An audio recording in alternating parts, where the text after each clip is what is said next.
What is going on, guys? So I wish I had something really exciting to show you with this POV, but good news is that's the whole entire point of this video.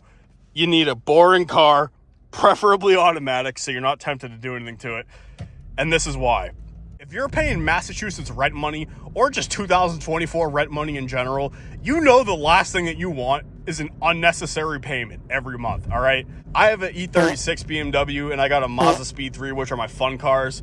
So in my opinion, having a brand new car with a $400 monthly payment is an unnecessary expense. But if you're in a position where your parents are awesome and they're letting you stay at their house and you can save money and not have to worry about all that stuff, then dude, go get a new car. Get whatever you want. Jazz hands. Honestly, because that's probably what I would do if I was in that position. But I'm not. And that's why I got this $500 car. As soon as it financially makes sense, I'm getting an RS3. So I'm not the anti-new car guy, so let's get that out of the way. So yeah, this is my 2004 Accord. Cloth seats, no leather, it's basic as you can get, but it never lets me down. We got a tear in the back seat. It's like, dude, it's a $500 car. I got the K24 version, and if you're gonna get an Accord, don't get the automatic 6-cylinder versions because those transmissions tend to be junk for some reason. 3 years of ownership and this thing starts every time.